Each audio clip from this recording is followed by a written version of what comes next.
Bro Bri Live yang rutin ya, kita adain tiap sepekan sekali. Hopefully Sabtu siang, kadang geser ke Sabtu malam, kadang geser ke Minggu gitu ya, tapi hopefully rutin di Sabtu siang gitu. Jadi, buat lo yang baru join, Bro Bri adalah sesi live yang gua adain rutin untuk bahas tentang karir, product management, atau startup. Dan ini udah episode ke-82, berarti harusnya udah setahun lebih lah ya, udah setahun lebih nih jalan, hopefully bisa jalan terus. Nah, tamu episode kali ini itu kita kedatangan Jeremy Liman.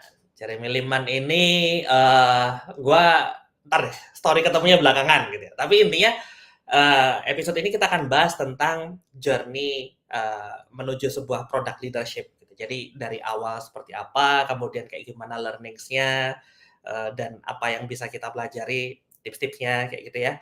Jadi Jeremy ini adalah CPO-nya Paper.id. Paper.id itu apa? Apa hubungannya sama kertas? Karena gue mikirnya Paper.id itu awalnya ada hubungannya sama kertas ya. Ternyata ada hubungannya, tapi tidak hubungan yang berbeda. Jadi nanti kita akan tanya langsung. Tapi Paper.id cukup well known lah ya.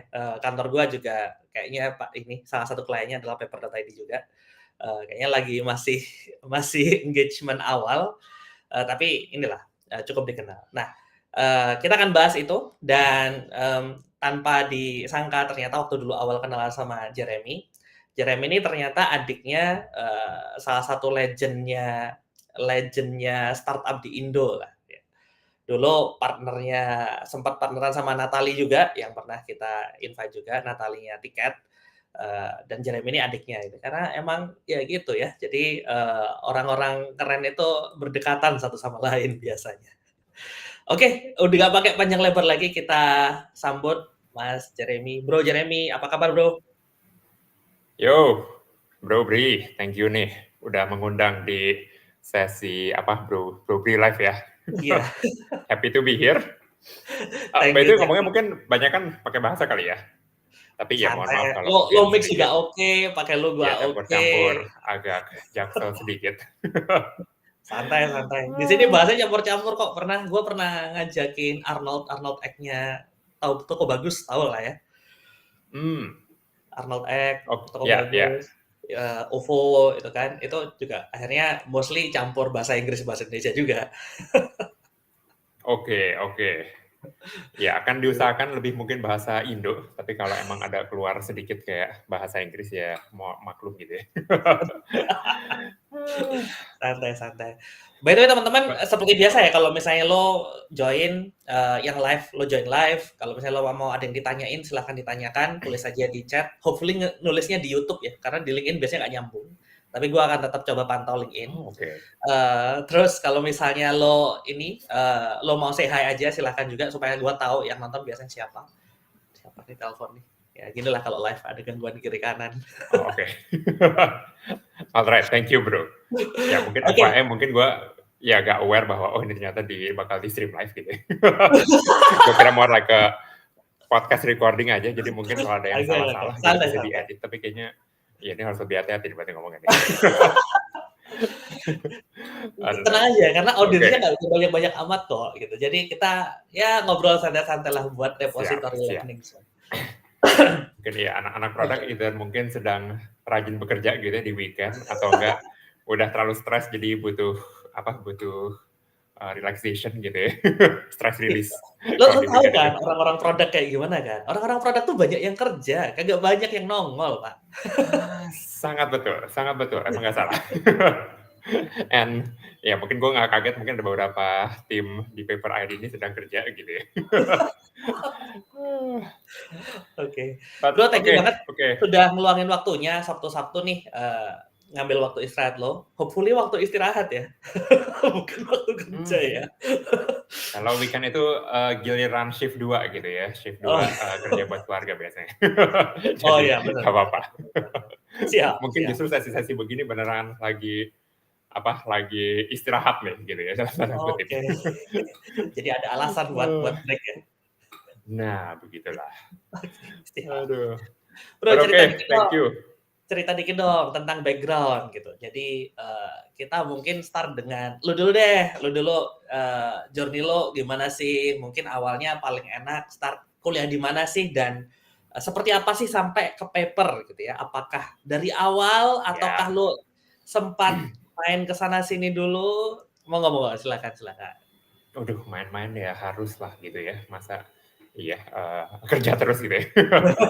But okay, thank you Bro, tadi mungkin udah, thank you for the quick intro juga gitu ya. Nah mungkin ya first of all perkenan dulu teman-teman, nama saya Jeremy, co-founder dan Chief Product Officer di Paper ID.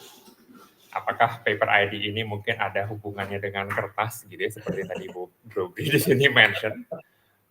And beneran ya, kita itu aja mungkin sekarang sampai tahap ini gitu ya, saat ini, masih ada aja yang kayak email ke gue gitu ya, atau email ke support, kayak bahkan bisa dari luar negeri, kayak gue butuh kertas spesifikasi sekian gitu ya, ukuran segini, terus gue kayak ini serius ya gitu ya.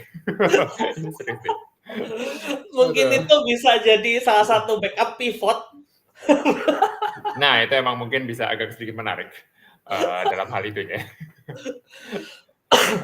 But ya, itu emang literally masih terjadi sampai sekarang. Tapi ya mungkin kalau gue cuma jualan kertas nggak bakal di-invite oleh bro keren di sini. Gitu ya. Tapi ya mungkin kertas yang kita pengen pecahkan ini sebenarnya adalah masalah kertas di mungkin perfakturan nih atau tukar faktur gitu ya. Jadi kita emang ya bisa dibilang pionir dan salah satu yang terbesar sekarang yang ngurusin yang namanya B2B invoicing sama payment gitu.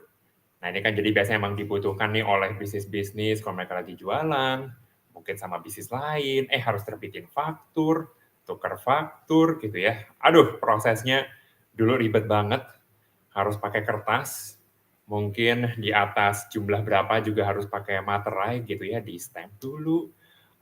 Terus kadang-kadang ada yang pakai carbon copy tuh. Nah itu and then baru ya ditukar lah gitu ya sama customer-customer. Carbon copy rangkap 7 ya? Ya, rangkap 7, rangkap 3, rangkap 5 gitu ya. Nah jadi ya di awal-awal mungkin kita lihat, kita ini meeting ya gue sama partner, Yosia. Kita lihat kayak aduh kok kayaknya painful banget gitu ya. Dan tadi mungkin kalau emang going back ke waktu kuliah, dulu gue sama partner gue ini si Yosia, kita emang di satu kota di LA, ya waktu di Amrik gitu ya. Kita emang pas lagi kuliah bareng gitu ya. Tapi kuliahnya nggak di satu tempat. Gitu. Ya kayak apa nyebrangin kota lah gitu ya ibaratnya.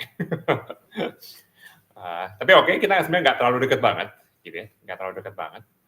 Gua lulus mungkin akhir 2010 ya. Akhir 2010, si Yos kayaknya lulusnya 2011 atau 2012, sekitar situ. Tapi emang fun fact-nya ini gue yang lebih muda gitu ya. Jadi ya mungkin ya pengen set the record straight aja. Tapi ya mungkin gue graduate waktu agak muda lah gitu. Nah emang kalau ngomongin seputar 2010, nah itu emang nyambung tuh dengan intronya Bro Bri di awal gitu ya. Jadi saat itu pun ya kakak gue yang paling gede, namanya Selina, itu kurang lebih baru memulai lah startup yang namanya Urbanesia. Urbanesia itu awalnya ya ini baik lagi ini kan benar-benar zaman awal startup banget ya gitu. Benar. Dan emang Urbanesia itu adalah startup kedua yang dapat funding dari East Ventures gitu. Yang startup pertama mungkin ya banyak teman-teman udah tahu lah gitu ya, adalah Tokopedia, si William. Ya. Nah, tapi yang kedua emang si kakak gua bareng of course dengan si Mas Natali gitu. Jadi gua pun sama Natali biasanya ya masih ya suka ngobrol lah gitu ya, kalau ketemu gua pasti harus say hi gitu ya. Be respect juga. Nah, lalu mungkin sedikit fast forward gitu ya, karena setelah itu bagiannya agak membosankan gitu ya. Contohnya mungkin bekerja di consulting company gitu ya. Cukup seru sebenarnya, cukup seru. Lo kerja di consulting company di mana? Di US apa di Indo? Nah, waktu itu emang udah balik Indo. Oh, oke. Karena tahun 2010 kan di Indo itu kayaknya lagi developing banget ya, lagi growing banget lah. Gitu. Zaman-zaman itu buat teman-teman yang belum ingat ya, Google Map itu kayak masih ada dan tiada gitu ya. HP itu belum ada, Android itu nggak ada. Oh iya, HP, iya, Android belum ada. Masih BlackBerry itu waktu itu. Masih BlackBerry. Kebanyakan masih BlackBerry. iPhone aja masih belum sebanyak itu. Benar. Nah, jadi ya balik ke Jakarta, kerja di Accenture, ya kerja di consulting ada serunya, ada susahannya juga gitu ya, karena emang kalau dibilang startup kerjanya mungkin hampir mau mampus gitu ya. Kalau di consulting itu beneran menurut gue ya udah mampus. Udah mampus. Dan kliennya I think very demanding ya. Biasa di consultant gitu loh. Karena kan ya biasanya big boss consulting itu kan harus charge ya cukup tinggi ya gitu ya buat service-service-nya mereka. Makanya yang kena dampaknya adalah kami gitu ya, the individual contributors, the analysts, the consultants. Tapi waktu di Accenture itu seru lah, kayak gue juga belajar banyak gitu loh, kayak oh benar-benar kerja pertama kali in a professional setting, dealing with clients gitu ya, seberapa tough-nya juga klien-kliennya ini. Dan emang ada cukup banyak work ethics yang gue pelajarin waktu di Accenture juga, itu ya carry over lah ke masa-masa startup ya. Gitu. Nah, lalu dari situ sebenarnya ya mungkin di consulting sekitar setahunan gitu ya. Karena gue selalu kayak pengen mungkin has an itch gitu ya, kayak gatel atau gemes kayak ada apa nggak sih yang gue bisa lakukan gitu ya. Apalagi emang mungkin kan saat itu juga startup udah mulai booming kan. Gitu ya, startup udah mulai booming. Nah, jadi sebenarnya sebelum paper itu ada satu startup dulu yang gue sempat kerjain, bro. Bukan kita sih, cuma gue doang sebenarnya. Solo founder waktu itu. Dan emang ya being a solo founder tidak mudah gitu ya, kalau boleh jujur. Nah, jadi gue setup yang namanya kayak artist marketplace. Tapi artist marketplace ini juga bukan kayak artis yang, artis penyanyi-penyanyi terkenal gitu ya, yang mungkin sekarang banyak yang melamar jadi kabinet-kabinet baru atau mungkin jadi calon gubernur atau gimana gitu ya. Bukan kayak gitu. Tapi sebenarnya pemikirannya lebih kayak ya kalau artis itu kan mungkin cari duitnya gampang ya. Tapi artis yang gue maksud ini lebih kayak artis-artis ilustrator gitu ya. Artis ilustrator atau graphic designer, kayak gimana nih caranya mereka mungkin bisa lebih monetize gitu. Nah, emang keluarga gue juga background-nya kan lebih di printing sama tinta. Jadi idenya adalah, yaudah nih kita sediain barang-barangnya, apakah ini mug, t-shirt, lalu kita ada saat itu mungkin masih bikin website gitu ya, orang bisa kayak edit-edit sendiri, desainnya dan lain-lain. Tapi baik lagi ya bro, ini waktu itu 2014. Jadi masih awal banget lah gitu ya, kayaknya mungkin si Saigoji aja mungkin. Karya Karsa bukan sih? Itu bukan sih? Bukan. Oh, beda. Kayaknya masih di LinkedIn gua sih, namanya Pokaku. Gitu. Ya mungkin close comparison itu kayak si Pinterest lah sebenarnya. Kayak Pinterest. Oke. Ya. Nah, sebenarnya sih bisnisnya jalan cukup oke. Gitu. Nah, cuman gue sadar kayak kok banyakan ini yang pesen gak lewat website gitu loh. Pesannya lewat WhatsApp lah. Waktu itu ya udah 2014-an udah lewat WhatsApp. Ya. WhatsApp sih ada dan juga sama Line gitu ya, sama Line. Line masih gede waktu itu. Masih lumayan populer. Sama tentunya Kaskus, bro. Ya. Iya. Dan ujung-ujungnya kayak, emang ya mungkin beberapa nih pas itu ya kayak artis-artis lagi, gitu. Nah, tapi artis-artis ini kayak, yaudah mereka beli sendiri, dan mereka jualan lagi, gitu. Jadi sebenarnya pelan-pelan kita itu lebih shifting ke B2B, gitu. Dan kita merasa kayak, kayaknya lebih gampang jalanin as B2B nih, gitu ya. Ya udah, since then itu mungkin bisnisnya udah lebih jalan kayak B2B, lumayan masih jalan sampai sekarang. Bentar. B2B itu kayak gimana tuh bedanya antara yang B2C dan B2B itu kayak gimana bedanya? Oh, bedanya itu mungkin lebih kayak apa ya? Kalau dulu kan mungkin harus pesan satu-satu ininya, customer-nya.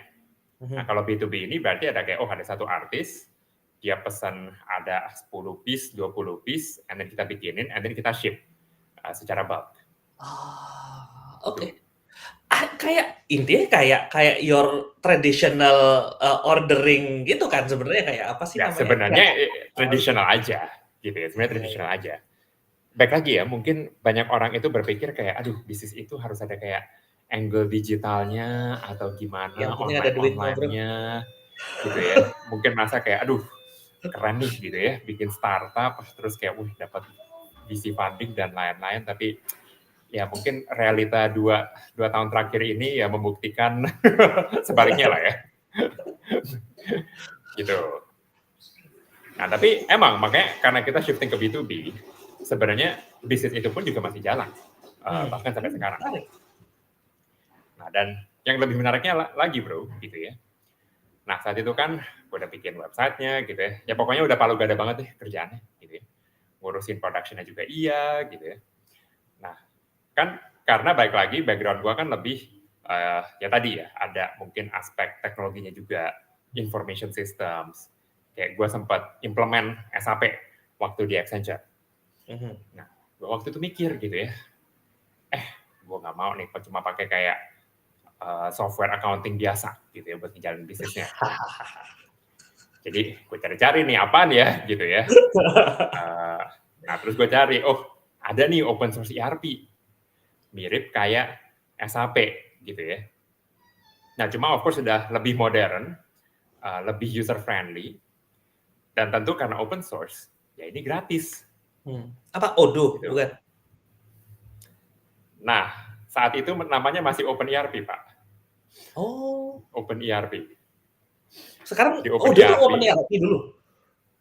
Open ERP berubah jadi Odoo. Kayaknya gue baru rebranding aja tahu. sih. Mereka rebranding aja. Ya, jadi saat itu masih Open ERP namanya, versi 7. Kayaknya mungkin sekarang Odoo itu udah di versi 15 atau 16 kali ya. 15 atau 16. Nah, jadi waktu itu ya udah tuh, gue juga sebenarnya bukan orang teknik ya. Kayak gue nggak bisa kayak coding gitu. Dulu yang gue belajarin paling lebih kayak database, business analysis gitu ya. Ya pokoknya consulting banget lah sebenarnya. Nah, tapi makanya tuh, gue benar pelajarin gimana caranya install Linux lah, gitu ya. Bahkan gue sampai pelajarin Docker. Teman-teman di sini ada yang tahu, gitu ya. Ya udah, itu sampai gue install tuh, gitu ya. Nah, fun fact-nya gitu, itu begitu ke install, terus gue lihat kayak, fiturnya ini ada apa aja gitu ya. Lengkap banget, bro. Ada kayak, invoicing-nya ada, accounting, inventory, bahkan sampai production dan lain-lain itu lengkap. Gitu. Dan itu bahkan that instance of OpenERP yang gue install, itu tuh masih jalan dipakai sampai sekarang. It's really that robust ya. Very robust. Very robust. Lo update nggak tuh? Insya Allah kayaknya ya di update mungkin 2 tahun sekali kayaknya yang penting jalan gitu. Jadi benar-benar kayak ya it proves that software itu sebenarnya kalau udah jadi bro, sebenarnya nggak usah kayak di koprak-kaprik tuh bakal jalan terus sebenarnya. Gitu, bakal jalan terus. Karena ya mungkin ada orang yang gemes kayak gue pengen tambahin satu fitur lagi gitu ya, gemes pengen customize ini apa dan lain-lain gitu. Tapi kadang-kadang sih konsep gue adalah kalau ini software di jalan gitu ya, udahlah lu gak usah koprak-kaprik gitu ya, udah pakai aja as is gitu loh. Dan sampai sekarang bro, itu again company-nya masih jalan dan cuman butuh satu orang finance atau accounting yang ngejalanin gitu. Bahkan mungkin bisnisnya itu udah grow mungkin 3 atau 4 kali lipat lah dari zaman itu ya. Jadi sebenarnya udah lumayan juga gitu. Tapi again, gue emang udah gak terlalu sibuk di sana karena emang ada partner yang ngurusin. Nah, tapi emang dari pengalaman yang tadi, gue juga lihat-lihat kayak, wah, kalau ada software yang bisa sebagus gini, tapi gratis gitu ya, ngapain orang bikin software gitu loh. Ngapain nih gue bikin kayak custom, ada accounting gitu ya, atau inventory. Nah, dan emang kurang lebih pada saat itu tuh, kurang lebih 2015-2016, ya, nah gue makin dekat sama si partner gue yang sekarang ini, si Yos. Dia kan dulu juga ngejalanin software house. Jadi Gimana bikinlah kok dia itu. bisa tiba-tiba jadi deket gimana? Maksudnya lu ketemuan di Jakarta gitu apa gimana? Jujur lupa banget sih waktu di awal-awalnya itu kenapa jadi ketemu gitu ya, kenapa jadi ketemu. Tapi gue ingat pokoknya kita ketemu di kafe gitu ya, ngobrol-ngobrol. Ujung-ujungnya sih sebenarnya passion-nya kita sih sama lah gitu ya, karena kita berdua ini ya salah satu ya mungkin kalau dari angkatan dari LA gitu ya, ya benar-benar yang kayaknya salah satu yang paling geeky gitu loh. Salah satu yang paling geeky. Nah, jadi ngobrol-ngobrol, tukar pikiran gitu ya, juga sering ya waktu itu kan mungkin wah kayaknya ke event Tech in Asia itu kayaknya seru banget gitu ya, karena masih di awal-awal. Nah, jadi ngobrol-ngobrol kayaknya nyambung gitu loh. Karena dia pun juga sebagai software house, dia juga pikir kayak, aduh tapi gue capek nih, kayaknya setiap klien gue harus bikin lagi gitu, kayak project, capek. Bisa nggak ya gue jual produk aja? Gitu. Nah, terus gue juga sharing, oh pengalaman gue ini begini nih bro, tapi kalau lu juga mau bikin produk gitu ya, accounting sama inventory ini udah ada yang gratis, kayak si OpenERP, kayak si Odoo. Nah, jadi capek juga gitu loh. Nah, dan mungkin bro, ya lu tau lah ya orang Indonesia itu terhadap apa ya, mungkin oke gue sebut katanya, tapi terhadap software-software seperti Microsoft Excel gitu misalnya, atau Microsoft Word, kan mungkin kita ke Mangga 2 gitu ya. Tapi notabene ya di Indonesia ya software-software gitu jadi software gratis juga kan sebenarnya ya. Nah, jadi kita mikir kayak, udahlah bro, gimana kalau kita bikinnya ini, kita gratisin aja softwarenya, gitu. Tapi kita juga tahu, oh, kita nggak melakukan ini buat charity nih, buat jadi non-profit, gitu loh. Ya nggak make sense lah, gitu ya. Di satu sisi, gue juga merasa kayak harus ada angle of monetization, jadi kita benar-benar bisa make the business cukup gede, supaya bisa deliver a lot of impact juga. Nah, tapi kita lihat ada jalannya, gitu loh. Karena mungkin ada dua hal lah yang kita pikirin saat itu. Satu adalah, kayaknya software ini kan kalau kita juga bikinnya udah di cloud, distributionnya kan udah makin gampang kan. Nah, jadi kita juga bisa pakai model freemium aja. Yang saat itu kan juga mulai mungkin ya rame di support, bukan di support lah, tapi di adopt oleh the likes of Evernote ya mungkin waktu itu ya. Likes of Evernote, jadi distributionnya kayaknya bisa murah, kita bisa pakai model premium, tapi gimana nih caranya kita monetize? Nah, kalau kita lihat sebenarnya mungkin bisa pakai yang namanya kita jual lah financial services-nya di ini. Gitu. Dan lahirlah Paper. Dan lahirlah yang namanya Paper ID. Oh gitu, gue baru tahu ceritanya. Menarik ya. Iya sebenarnya sih mungkin konsepnya dari awal juga mungkin di kepala kita cukup straightforward kalau boleh jujur. Nah tapi kan of course ya konsep is one thing, executing is another thing ya.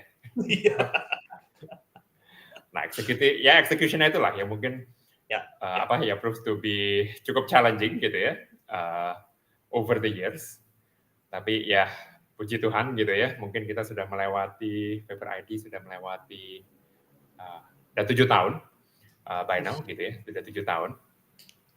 melewati lots of ups and downs gitu ya, ups and downs. Dan jujur mungkin di awal-awal ya kita lumayan struggle gitu ya. Karena ya lu mungkin tau lah gitu ya, oh kayaknya di zaman-zaman 2020, 2021 kayaknya ada beberapa kompetitor deh nih si Paper Ya, gitu ya. ya. Tapi ya mungkin di saat-saat itu mereka emang lebih jaya gitu ya, kita lebih kayak agak benar-benar struggling banget.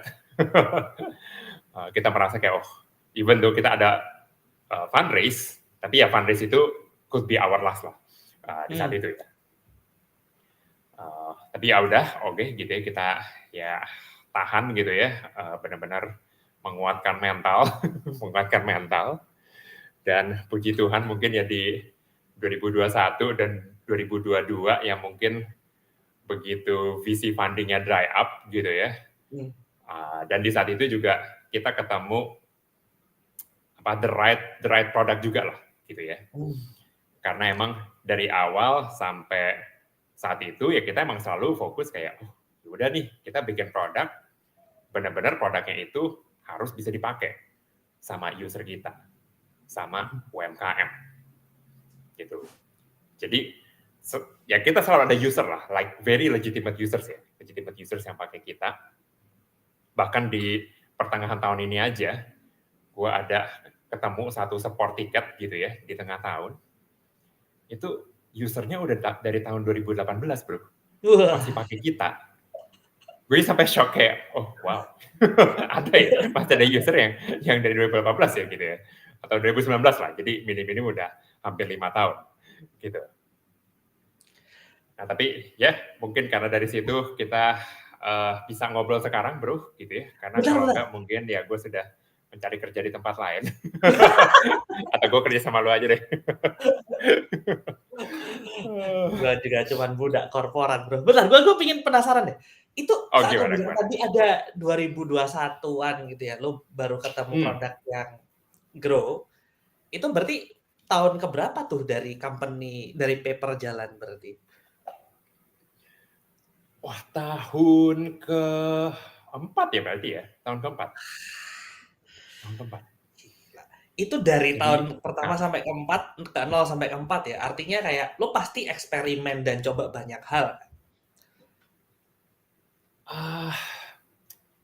Betul. Setuju akan hal itu gitu ya. Cuma gini lah, again, sebagai orang produk mungkin, ya nggak tahu ya, pengalaman lu bagaimana gitu, tapi mungkin penasaran pengen denger juga your perspective on this. Tapi kan yang namanya, bro, kita melakukan eksperimen ya. Lu lakukan 10, paling cuma 1 yang jalan. Iya. Gitu ya, paling cuma 1 yang jalan. Sedangkan mungkin anak produk nge-expect kayak, Pak, gimana ya, kok gue udah melakukan eksperimen, kok nggak jalan gitu ya? Tanya dong, emang lu udah ngejalin Bapak eksperimen? Oh, 3 Pak, gitu ya. Lu kerjain 10 dulu gitu ya, baru mungkin lo ketemu 1 yang jalan gitu loh. Jangan datang komplain ke gua kalau lu baru kerjain 3 eksperimen gitu loh. Karena pasti butuh lebih lagi deh. Pasti butuh lebih lagi. Gitu. Yang mau gue tanya itu sebenarnya lebih gara gini sih, itu 4 tahun kan. Itu kan kayak I've run my own startups kan sebenarnya bro ya. Jadi ya kebayang lah 4 tahun tuh kan di running your own startup itu kan bukan waktu yang singkat ya. Mentalnya itu benar-benar dipres kayak gimana, omongan orang, keluarga, karyawan, partner, lu bisa tahan ngerjain terus. Itu wah, fun. Ya kalau dalam hal ini sih benar-benar kayak apa ya, mungkin apa ya, ya again, as a startup founder lu tuh benar-benar bakal dites banget lah gitu ya. Which menurut gue beda ya, kalau lu membuka bisnis gitu ya ibaratnya kayak apa ya, lu buka kafe lah gitu ya. Ya mungkin sebenarnya chance lu kayak gagal total ya sebenarnya mungkin agak kecil gitu. Tapi kayak oh ya lu asal ya kopi lu oke, harganya ya nggak kelewatan, lu juga buka di tempat yang agak rame. In general sih pasti kayak ya biasanya bisa jalan lah gitu. Tapi kan kalau yang namanya startup ini, idealnya kan tentu lu juga pasti harus ada aspek inovasinya dong. Gitu. kalau lu juga cuma kayak buka kafe gitu ya lu susah untuk mungkin menamakan itu sebagai startup ya, gitu. Karena mungkin kafe in a way kayak not a lot of dimensions of innovation, kadang-kadang istilahnya gua, gitu loh. Tapi kalau buat kita bro, gitu ya, kita ini aja mungkin sebenarnya oke deh kalau lu terlalu bingung gitu ya, aduh freemium, invoicing, apaan sih bro gitu ya. Anggap aja kita ini kayak SaaS company, bro. Tapi waktu kita mulai aja, SaaS company itu kayaknya di Indonesia bisa dihitung pakai satu tangan. Iya, dan lu pasti udah tahu lah beberapa gitu ya. Dan banyak yang nggak survive loh. Of course ada Moka gitu ya, of course ada Moka. Ada Talenta. Of course ada jurnal juga gitu ya. Ya pokoknya portfolio-portfolionya EV ya usually gue pasti tahu lah gitu loh. With the founders juga actually kenal gitu loh, kayak sama si Joshua, sama si Atoni gitu yang tadinya jurnal. Tapi cuma baru 5 bro gitu ya. Jadi di saat itu kan kayak wah lu mau ngejalanin SaaS startup aja susah banget karena nggak ada contoh lain gitu loh.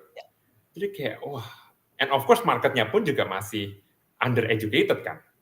Mereka nggak tahu bahwa ternyata software itu harus beli langganan nih sekarang nih, paket gitu ya, semuanya bisa di cloud. Nggak butuh kayak CD atau mungkin kayak apa sih USB key dan lain-lain gitu ya. Beda banget konsepnya. Itu SaaS gitu ya. Terus kita lakukannya freemium gitu ya. Wah, lebih orang bingung lagi kayak kok ini software-nya nggak bayar gitu ya, apa nih? Jangan-jangan nanti mau nyolong data gue atau apa gitu ya. Enggak lah gitu ya, udah pasti enggak gitu. Terus ketiga, kita juga angle-nya di awal itu adalah invoicing. Bukan accounting ya, atau bukan ERP. Gitu. Tapi sebenarnya angle kita invoicing dulu. Karena gue merasa kayak invoicing itu cukup mudah sebenarnya. Buat orang pahamin lah. Nah, jadi di awal-awal itu emang struggle banget sih, bro. Gitu ya. Di awal kita bilang kayak, iya nih, kita pokoknya software-nya gratis dulu, terus nanti kita monetize dari payment-nya, lalu financing-nya, gitu ya. Tapi bertahap ya, bapak-bapak investor, gitu ya, kita kan pitch kurang lebih begitu, gitu ya. Ya, banyak yang nggak ngerti, gitu ya, banyak yang nggak ngerti. And mereka ini bisa bilang kayak, oke, lalu jadi mirip kayak accounting gitu ya, mirip kayak accurate atau jurnal. Tapi again, kalau dari kita selalu bilangnya adalah beda sih ya gitu loh. Karena invoicing is invoicing gitu loh. Accounting is accounting. Ya. Tapi di awal-awal emang produk kita agak mirip gitu ya. Di awal-awal emang produk kita agak mirip. Emang gue akui. Tapi roadmap-nya sama visinya ya lumayan beda. Terus mungkin ada bilang kayak, tapi lu juga nanti mau masuk financing ya? Waduh, gue udah masuk nih ke peer-to-peer lending gitu ya. Peer-to-peer lending A lah, B lah, C lah gitu ya, you name it gitu ya. Semua kan at that time pasti every VC ada masuk juga ke peer-to-peer lending gitu ya. Nah, jadi wah kayaknya orang bakal konflik nih gitu. Tapi kita juga bilang kayak, ya kita agak berbeda sih sama peer-to-peer lending ya gitu loh. Nah, cuman emang ya bro di 2-3 tahun awal itu ya bisa dibilang ya mungkin kita ngobrol ke 20-30 investor, ya hampir semuanya jadi rejection sih. No kidding ya, no kidding. It was I think really that tough buat for the market gitu loh. Oke. Halo. Masih nyambung kan? Gua frozen atau halo? Tadi agak froze. Oke, siap. Ini kayaknya my komputer kayaknya sedikit lumayan suffering ya. Nah, tadi ya kan lo ceritalah susahnya kayak gimana di awal. Yang bikin lo tetap ada 2 pertanyaan. Satu, gimana lo bisa punya visi, terutama karena kita ngomongin produk ya, produk vision lo ke depan tuh seperti ini gitu ya. Apakah lo ada satu contoh yang lo lihat di US mungkin atau kayak gimana gitu ya? How can you be so sure dengan itu? Itu pertama. Kedua, strateginya gimana lo bisa yakin bahwa that's the right strategy? Karena kalau ngomong strategi nih, yang selalu gue ingat adalah contohnya Tokopedia kalah sama TikTok. Sama-sama jualan, strateginya beda jauh, ya udah kalah. Jadi gimana tuh? Menarik bro. Nah, sebenarnya gini ya, gue ini juga sebenarnya suka ditanyain gitu loh. Jer gitu ya, lu kan CPO nih, apa nih visi produk lu sih buat paper gitu. Nah, jujur gue sih gak gitu bisa jawab ya, like kita ini bakal nge-build apa dalam 2 atau 3 tahun bahkan. Karena menurut gue ini kayak kita benar-benar apa ya, very firm on the grand vision dulu gitu ya, grand vision that oh ya udah pokoknya kita ini mau benar-benar ngebantu si UMKM, gimana caranya mereka nagih customer-nya, get payments, apakah bisa kita bantu dari segi terms of payment, mungkin yang mereka bisa dapat pembayaran lebih awal, atau mungkin juga ke supplier-nya. Nah itu dari day one tuh selalu sama, bro. Dari day one selalu sama. Nah, tapi gitu ya, dari segi details kita selalu very flexible menurut gua. Karena mungkin as orang produk ya, gitu loh. Menurut gua the biggest mistake and the most common mistake ini adalah benar-benar mengetahui produk apa yang akan jalan dengan user-user atau customer kita. Gitu. Oh, kita kan mikir, oh di luaran nih ada ini nih, pasti bisa jalan gitu ya. udah gede kok di China gitu ya. Udah gede kok di US misalnya. Tapi begitu kita coba di sini, pasti apa ya? Ada perbedaan gitu, ada perbedaan. Nah, jadi kayak ya again gue literally bilang ke tim gue kayak ya udah gitu loh. Pokoknya as long as ini masih aligned dengan again the grand vision-nya tadi gitu ya. Terserah lu mau bikin apa. Gitu loh. Terserah lu mau bikin apa. Of course misalnya di kita sekarang ini adalah dari segi penagihan misalnya kayak faktur pajak itu cukup beririsan nih biasanya gitu ya. Waktu lo bikin faktur butuh ada PPN-nya, butuh ada faktur pajaknya. Nah, jadi ini mungkin yaudah kalau kita bikin solusi di sini nggak apa-apa. Tapi kalau Pak, kalau misalnya gue bikin kayak payroll gimana gitu ya. Payroll, gue bakal pikir-pikir dong, ini payroll apa hubungannya nih sama ini ya gitu ya, sama B2B payment gitu loh. Although gue tahu ya, bisa ada payment-nya juga dalam tanda kutip gitu loh. Bisa ada financing-nya juga, misalnya jadi early wage access lah istilahnya. Cuma gue merasa kayak, tapi kayaknya nggak gitu nyambung deh.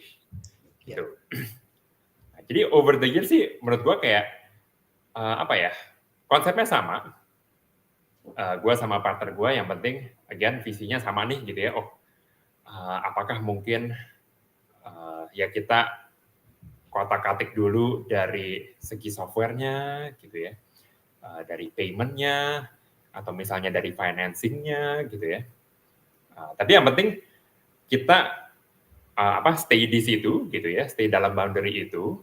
Cuma ya kita execute and mungkin ya try to tweak different things dan lain-lain gitu loh. Dan at one point mungkin kita pernah membuat keputusan yang actually ngebunuh satu produk yang menjadi monetization utamanya kita ya di suatu saat. Gitu. Sempat kita se-ekstrim itu. Karena tadi nggak berhubungan dengan core yang mau dikerjain. Betul. Nah, jadi ceritanya adalah again, of course kita kan udah emang VC funded juga ya dari 2018. Jadi kayaknya kita mikir butuh ada source of revenue-nya dulu, gitu ya, source of revenue-nya. Jadi di awal-awal itu kita emang ada subscription package, tapi subscription package-nya itu lebih buat SaaS fiturnya kita. Jadi kayak, lu mau nambah user, itu kayak ngebuka fitur apa gitu ya. Standar lah ya, SaaS lah. Waktu itu kayak fitur billing, ya benar-benar SaaS banget. Gitu. Nah, dan itu sebenarnya jalan ya, gitu loh. At one point itu kita berhasil punya ada satu tim sales yang kerjaannya cuma jualan paket-paket itu aja gitu ya. Dan itu sebenarnya udah sustainable. Gitu, udah sustainable. Sustainable in the sense that sustainable in the sense that pokoknya salesnya jualan gitu ya, dari revenue-nya mereka gue bisa cover lah gitu ya. Iya. Artinya produk lu grow dan lu nggak ada additional cost kan sebenarnya kan. Betul. Dan waktu itu aja mungkin kita kayak kita cobalah tawarin gitu ya, paketnya kita extend nih bahkan sampai 5 tahun gitu ya, tapi mungkin kayak lu cuma bayarnya 3 tahun. Ada orang yang mau beli loh, ada orang yang mau beli ya. We were quite surprised, we were very surprised actually. Jadi demand-nya itu sebenarnya ada. Nah, cuman saat kita udah mulai jalanin itu bisnis, kita dapat feedback user-usernya gitu ya. Nah, customer itu yang udah bayar subscription-nya buat fitur-fitur yang lebih accounting sama inventory, mereka expect-nya bahwa Paper, lu berarti develop lebih lagi dong gitu ya, karena gue masih ada kebutuhan-kebutuhan yang belum ke-cover nih. Iya. Itu. Nah, tapi kita merasa kayak, kok makin lama kita kayaknya makin jadi software house lagi nih, gitu ya. Ya nggak software house banget sih, tapi kita jadi terlalu fokus ke SaaS-nya. Kita nggak fokus ke area-area yang lain, kayak payment, kayak financing-nya, gitu. Nah, jadi ya udah kurang lebih di 2019 gitu ya. It was a very hard decision, to be honest, gitu. It was a very hard decision. Looking back, gue pun juga nggak tahu kenapa mungkin berani gue saat itu mungkin untuk make the decision gitu ya.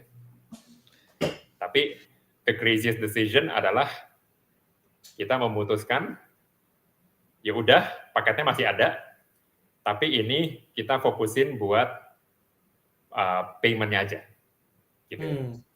Semua fitur yang tadinya di belakang paywall-nya itu kita gratisin.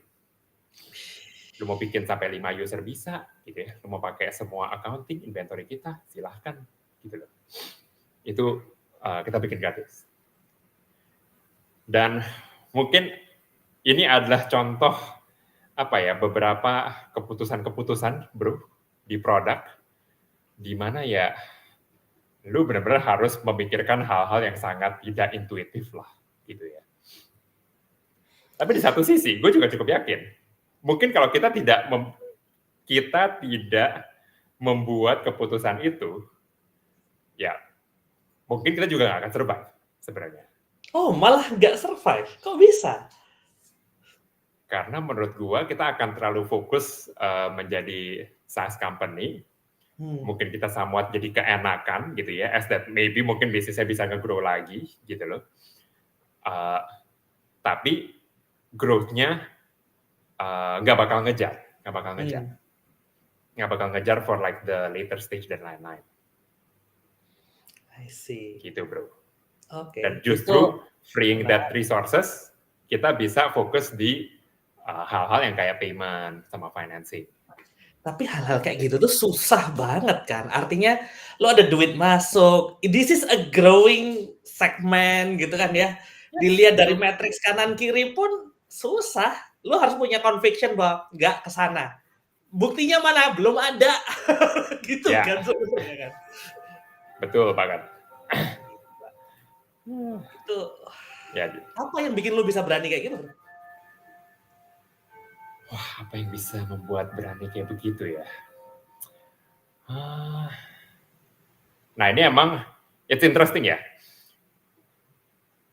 Sorry, ini apakah gue lagi agak lagging? Ya, tapi nggak apa-apa, suaranya masuk kok. Oke. Bentar ya bro, mungkin give me 10 seconds, gue coba close a bit Siap. more windows and tabs. Aman. Karena, iya. Baik teman-teman, Ini, sambil nungguin Bro Jeremy nutupin Windows dan tabnya.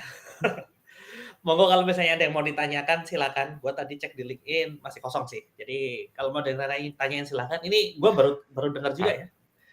Journey kayak gini nih susah banget lu bayangin lo pegang bisnis, habis itu ada income, startup lagi ya burning money, terus sumbernya di-kill for a vision. Wah, ini denger banyak cerita kayak gini dari startup luar negeri ya. Lokal sini jarang sih gue denger cerita kayak gini. Menarik. Bro, better nggak ya? Hello? Ya. Tes. Kayaknya sama. Oh, nah ini lebih bagus nih. Udah mulai nggak separah tadi freeze-nya. Oke. Coba. Harusnya udah oke sih. Ini gue lihat di CPU gue udah tinggal 30%, memori tinggal 55%. Kayaknya kalau masih ngadet sedikit keterlaluan ini emang komputer gue.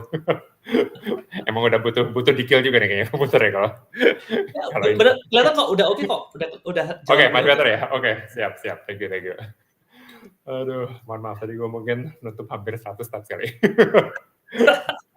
Should have done that earlier. Nah ini contoh-contoh mungkin makanya kita harus emang membunuh hal-hal dari masa lalu gitu ya untuk bisa move forward. Contohnya tab-tab seperti ini. Iya. Oke. Apa yang bikin lo berani tadi pertanyaannya?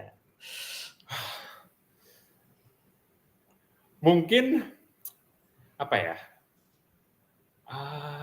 Jujur gue pun juga lupa sih bro. Gue juga lupa ya. Tapi I believe at that time sebenarnya we happen to also onboard a new C-level di 2019.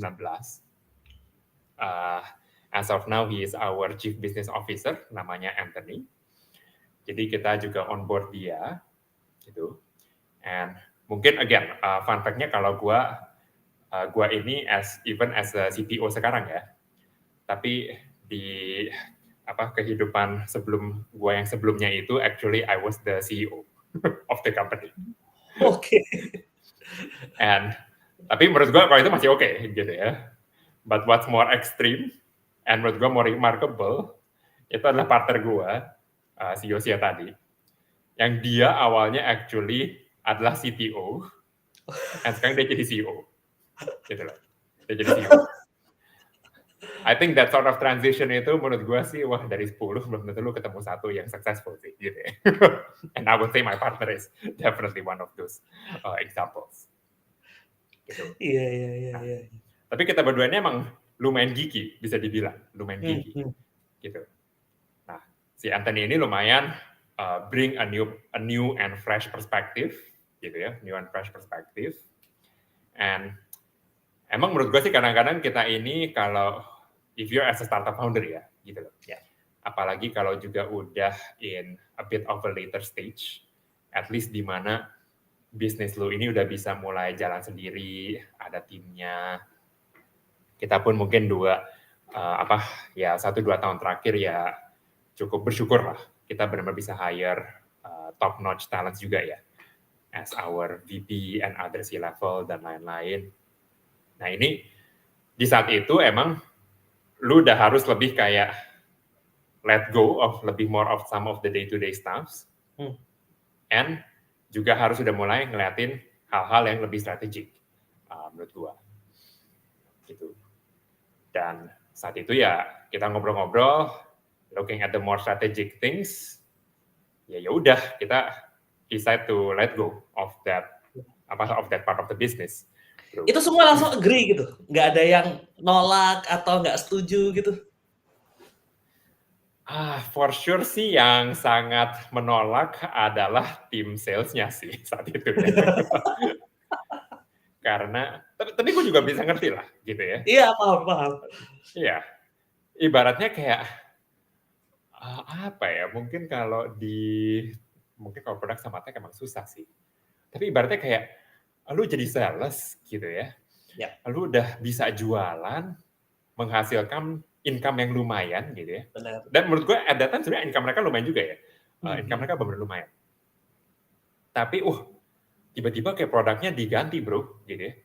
Mungkin ibaratnya gini kali, kayak lu Toyota, gitu ya. Lu salesnya Toyota, tiba-tiba overnight semua mobil Toyota itu menjadi mobil listrik bro. Mungkin aktifnya begitu kali ya, bisa begitu. Ya pasti lumayan kagok dong. Iya, Ya, kenapa lu gitu ya. jualan Toyota yang biasa aja sih? Gitu. Dulu gue biasa jualan kayak, wah pokoknya lu mobil Toyota spare part-nya di mana-mana pasti gampang, resale value-nya oke gitu ya. Nah, begitu lu ganti semuanya ke mobil listrik, orang-orang pada nanya dong, ini mobil listriknya Toyota, lifetime-nya panjang gak nih, gitu ya. Spare part-nya gimana, gitu loh. Wah, pokoknya panjang lah gitu ya pikirnya kan. Jadi kan lu as a company juga sebenarnya there's a lot of shift gitu, a lot of shift. Consumernya pun juga butuh some time to adapt. Nah, makanya di kita ya salesnya were very resistant gitu. Tapi ya kalau kita emang nggak bikin decisionnya top down, ya nggak jalan-jalan bro, gitu ya. Mungkin sorry to say kadang-kadang bisa seperti kayak pemerintah kita gitu ya. Banyak banget suaranya gitu ya, ujung-ujungnya nggak jalan lah. Gitu ya. Ujungnya nggak jalan nih. Ya. Iya. Oke. Nah, itu tanya. Terus tadi kan lo mention ya bahwa baru ketemu nih produk yang oke gitu ya, grow-nya itu kan belakangan. Tapi kan artinya dari awal lo sudah convince investor nih dari awal untuk join gitu ya. Untuk support lo lah dari awal. Gimana lo bisa melakukan hal itu? Pakai apa nih jurusnya nih? Gitu. Pakai apa? Gampang sih bro. Kita sedikit cuekin aja investornya. Seperti yang gue bilang tadi gitu ya, aduh kalau gue harus dengar terlalu banyak stakeholder nih, kayaknya nggak jalan-jalan gue, gitu ya, kayaknya nggak jalan-jalan. Tapi I think at that time sebenarnya mereka cukup supportive sih. Mereka cukup supportive. Bukan. Awalnya sebelum lu dapat investor. Oh, gimana? Itu gimana caranya lu dapetin investor? Padahal kan sebenarnya ya B2B dulu kan nggak begitu seksi ya. Susah lah di crack lah B2B itu kan. Oke. Ya. Gimana aja lu convince the first itu gimana tuh? Nah, itu mungkin again, jujur di awal-awal itu tough banget bro, gitu ya. Dan emang as a startup founder ini, yang namanya hoki atau luck itu plays part yang luar biasa besar sekali deh, gitu ya. Kita ini emang mungkin beberapa kali ya hampir gitu ya di titik-titik yang benar-benar hampir banget. Karena emang unsur hokinya itu gitu ya, benar-benar bisa bernafas lagi gitu ya ibaratnya. Tapi di awal-awalnya jujur emang ya kayak gue bilang tadi gitu ya, it was hard, susah banget untuk kita convince investor. Karena banyakan yang di Indo itu bener yang kayak lu bilang, artinya cuma B2C. Wah, e-commerce lah, ride hailing lah, gitu ya, apalagi ya, mungkin a bit like social media gitu ya. Angle-angle-nya lebih ke arah sana. Tapi kalau yang B2B, banyakan saat itu masih nggak terlalu ngerti orang-orangnya. Nah, makanya emang ya again cukup hoki kita ketemu yang namanya Golden Gate Ventures. Dan mereka itu partner-partnernya semuanya orang luar negeri. Dan hampir semuanya juga dari Amerika ya. Gitu, semuanya dari Amerika. Jadi emang mungkin between gua, Yos sama mereka aja, mindset-nya, domain knowledge-nya seputar invoicing itu gimana, karena kita juga ngambil inspirasi dari Amerika juga sebenarnya beberapa ini. Dan kita udah lihat kayak, ya waktu itu saya sebenarnya emang masih belum gede banget ya, tapi udah ada beberapa kayak pemain yang cukup gede lah. Pemainnya cukup gede. Jadi kita lihat kayak, kayaknya bisa nih, mirip-mirip mungkin kayak Bill.com. Waktu itu misalnya Bill.com, ada Avid Exchange, Saat itu mereka benar-benar cuma ngurusin invoicing atau lebih kayak receivable atau payable. Nah, tapi mereka pun juga udah bisa gede, udah bisa jadi a very big company. Nah, jadi makanya mereka ngeliat kayak, kayaknya angle kalian ini menarik nih. Dan justru belum ada mengejar dengan angle yang sama. Gitu, angle yang sama. Jadi, ya udah gitu loh. Mereka ya willing to take the bet lah. Gitu. Jadi, ya di awal-awal sih gitu bro, tapi ya itu mungkin adalah the first ya successful funding sampai ya mungkin 4 tahun lagi gitu. 3-4 tahun lagi. Gitu. Nah, tadi kan lo kan nyuekin gitu ya saat lo nge-kill produk yang profitable tuh. Nah, itu apakah kemudian mereka itu against ataukah mereka concerned atau ya sudah they let you do your own atau kayak gimana tuh waktu itu? Nah, ini balik lagi faktor hokinya ada juga, bro, gitu ya. Karena GGV ini sebenarnya tipe investor yang lebih hands off dan dia lebih percayain foundersnya to run the company. Gitu ya, to run the company. Dan ini ya gue ngerti lah, ada good and bad-nya juga. Ya. Gitu. Karena gini, menurut gue juga VC itu gitu ya, yang namanya VC kan mereka juga portfolionya biasanya banyak ya. Ya. Gitu. Dan gue juga udah menjalanin bisnis ini sendiri gitu ya. Gue ngejalanin satu bisnis aja, kepala gue tuh nggak berhenti berpikir almost 24/7 gitu ya. Kalau istilah gue dulu begini deh, kayak ya gue sih dulu kerja di consulting sih benar-benar wah capek banget gitu ya. Tapi kalau abis gue selesai, gue pulang gitu ya, udah gitu loh, kayak udah gue flash semua kerjaan aja gitu ya, semua kerjaannya gue flash keluar gitu ya, bisa nyantai gitu ya, bisa kayak turn off lah dari kerjaan. Tapi jalanin startup bro, lu pulang gitu ya, walaupun mungkin lu pulangnya jam 5, jam 6, abis itu pasti masih mikirin gitu ya, oh nanti gue bisa ngapain lagi nih, oh ini marketingnya apa lagi nih, oh ini produknya apa lagi nih, aduh kayaknya tagnya kemarin begini nih, jadi gue bisa apain lagi gitu loh. Mikir terus bro, gak ada habis-habisnya gitu loh. Nah, dan memang kayak gitu kan, kalau gak kayak gitu ya gak bakal survive kan startup lo ya. Betul. Dan lu bayangin dong gitu ya, ini orang VC gitu ya, mungkin ya of course mereka emang timnya juga ada beberapa orang lah, mungkin ada 5-10 orang. Tapi kan mungkin mereka harus mikirin 10 company gitu loh. Mungkin mereka harus mikirin 10 company. Aduh ini pokoknya mulai lagi nih. Mikirin 10 company.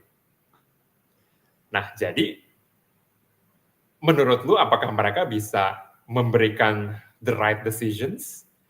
Memahami semua konteks yang terjadi di perusahaan lu dan benar-benar paham gitu ya customer atau user lu ini mau apa gitu ya. Dan ini yang kadang-kadang gue agak ya gemes gitu loh.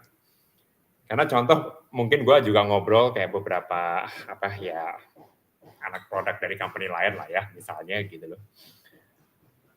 Salah satu komplain yang gue sering dengar dari anak produk itu adalah kayak, aduh iya nih kadang tiba-tiba pokoknya si level gua gitu ya, co-founder gua atau investor gua bilang kayak, oh kita harus bikin ini gitu ya. Dan ini coba aja bro gitu ya, lu next time nanya gitu ya, kayak emangnya investor lu setelah bilang lu harus bikin ini, and then menyelamatkan company lu gitu ya. Kayaknya nggak pernah ada case kayak gitu deh. Kayaknya jarang ya, Kalau boleh jujur menurut gue jarang, gitu loh. Gitu. Iya. Ya, menurut gue nggak segampang itu ya. It's not always that easy. Gitu, it's not always that easy. Dan ya makanya emang menurut gue di dunia startup sama VC ini emang suka banyak ada distortion lah ya. Suka banyak ada distortion. Mungkin yang namanya e-commerce itu yang membenarkan beberapa distortion di market ini nih. Kalau ada yang aneh-aneh langsung kayak ada whistleblower-nya gitu ya. Ada whistleblower-nya. Iya tapi memang kayak gitu ya. Jadi dan gue ikut siapa sih Pablo Surugo atau siapa gitu ya di LinkedIn itu. Dan memang kayaknya story-nya startup tuh penuh dengan exceptions ya. Jadi ada yang jangan solo founder berhasil. Startup jangan harus fokus, jangan sambil kerja. Ada yang sambil kerja juga berhasil. Jadi so many stories gitu ya. Jadi benar-benar interesting. Makanya thank you banget lu. Gue baru sadar nih tadi ternyata startnya gini, punya problem itu, nge-kill produk yang jalan. Ini banyak learning yang harusnya bisa dipelajari nih. Terus ini kan waktunya udah mau habis. Jadi seperti gue bilang tadi. Iya, juga udah 1 jam ya. Makanya, kalau udah ngobrol kayak gini. Gue nyiapin beberapa kayak pointers, tapi kayak ini gue belum even ke poin kedua gue gitu. Serius, gue jadwalin lagi ya, paling Desember atau kapan gitu ya, untuk kita ngobrol lagi. Boleh. Nanti kita bisa follow up lagi, bro. Ya, ini tapi ini pertanyaan terakhir deh, sebelum kita boleh. Kalau misalnya lo nih, ini klasik sih, kalau misalnya lo bisa ngasih saran ke diri lo awal dulu, waktu pertama kali nge-build paper, gitu ya, atau di awal-awal formation years lah, di awal-awal nggak harus pertama kali banget, tapi at this point, advice apa yang lo bakal sampaikan yang kira-kira bakal game changer kalau lo sampaikan? Advice apa?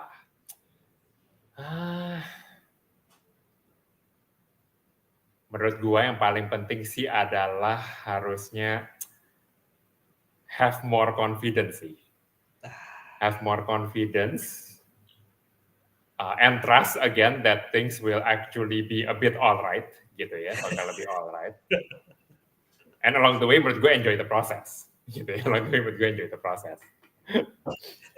Karena jujur bro gitu ya, di awal-awal ya gue sih kalau sama partner gue ya kayak wah kita tuh benar-benar waktu tahun 2020, tahun 2021 gitu ya, ngeliat kayak wah ini kok kayaknya this company kayaknya belum apa-apa langsung bisa fundraise segini gitu ya.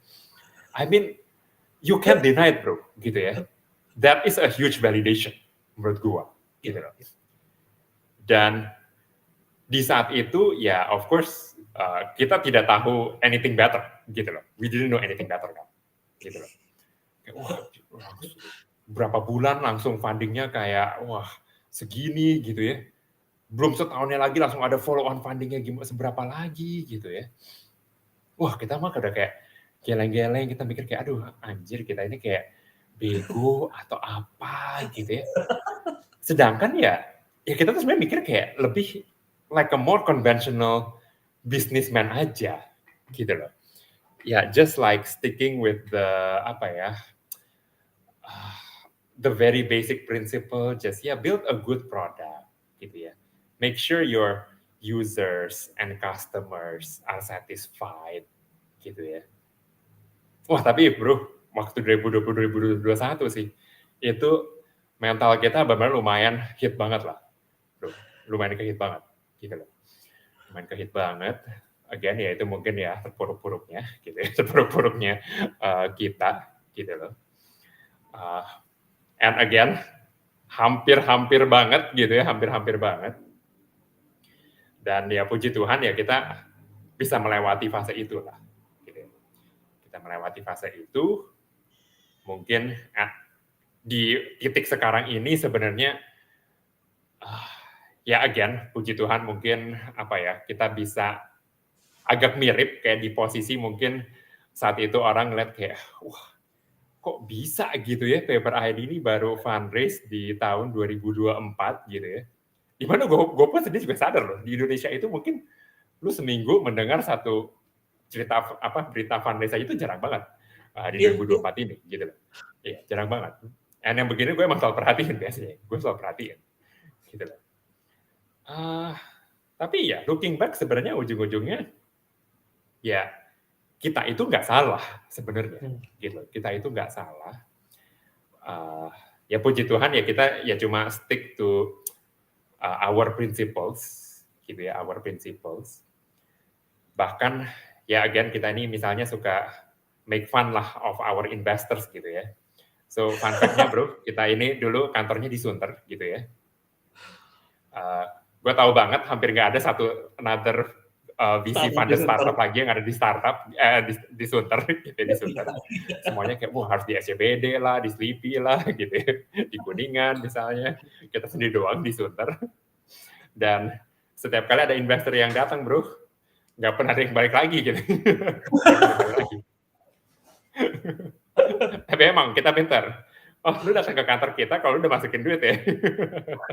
Karena kalau sebelum masukin duit kayaknya mereka bakal kabur. Mereka bakal kabur. Tapi ya mungkin puji Tuhan kita juga baru ada buka satu kantor di Kebun Jeruk. Oke. Karena mungkin udah mulai nggak cukup. Tapi jauh banget lu dari Sunter sama Kebun Jeruk kan lumayan terpisah jauh ya. Bahkan sebelum itu kita sebenarnya ada satu satellite office lagi di BSD, Bro Bri. Jadi benar-benar ekstrim. Kita suka yang ekstrim gitu ya. kita nggak suka yang mainstream. Kita maunya ekstrim.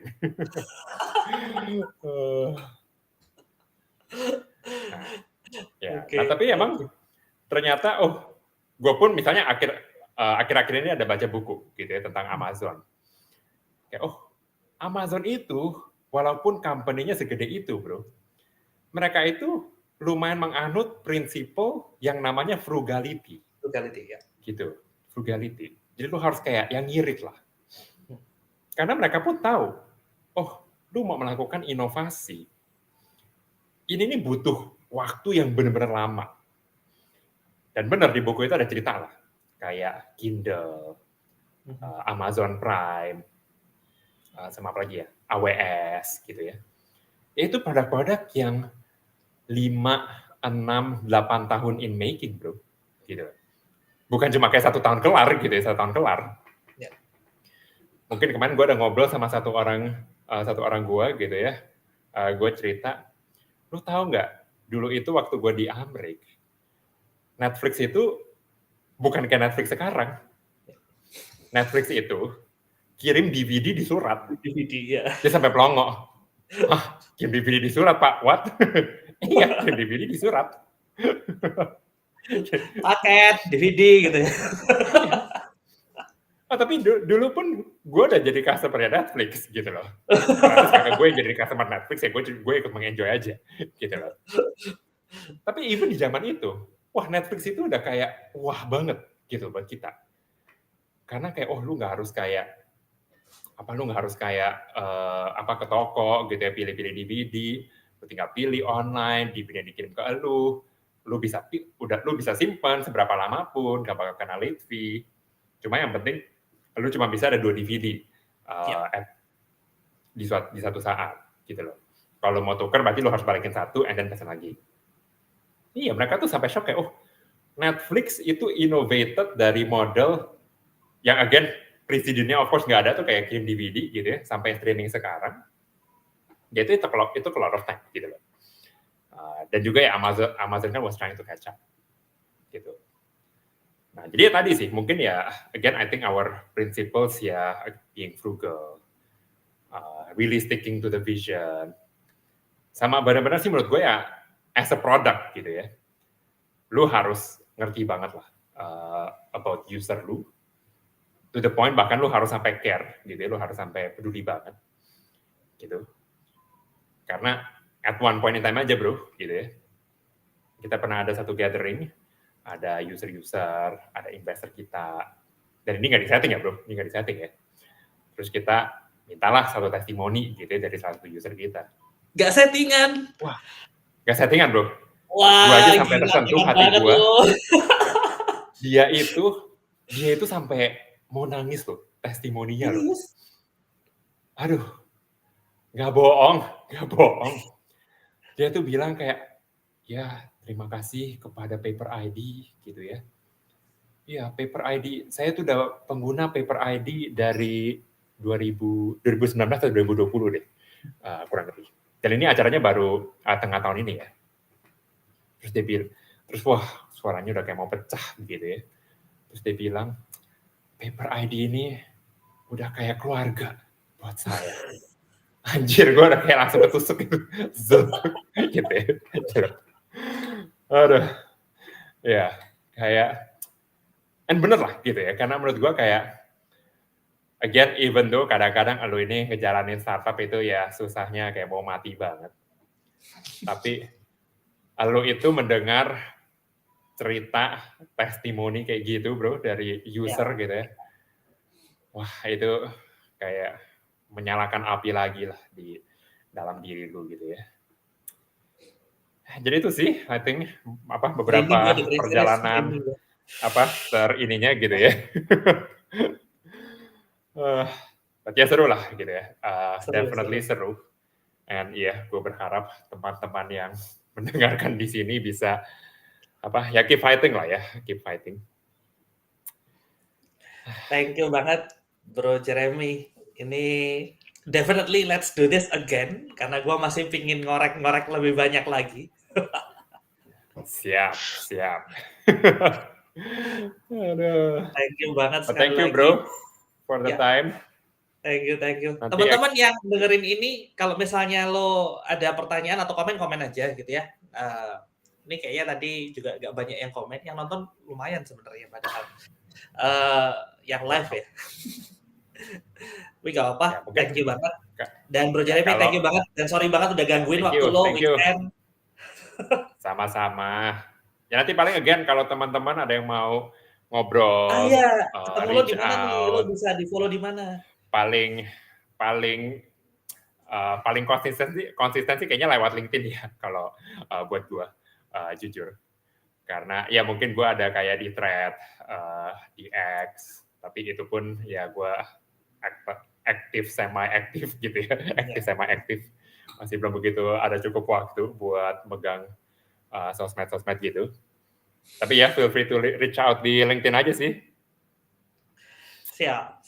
Thank you banget Bro Jeremy. Oke, thank you bro. Semoga sukses terus buat Paper. Gua bakalan definitely call-in lagi next time ya. Waduh, thank you nih komen dari Mas Mori. Ya. Thank you bro, semoga sukses terus podcastnya, memberikan inspirasi selalu. Terima kasih. Ini sebenarnya ini aja topeng aja buat supaya gue bisa invite orang-orang kayak lu, karena gue buat belajar personal sih. Yang lain mah bonus aja. Lebih seru lah bro, karena gue pun juga merasa kayak mencari produk community ini di Indo in general agak susah ya, Karena pada kerja semua. Mungkin ya kayak lu bilang tadi lah, pada kerja semua ya, pada kerja semua. Oke, thank you.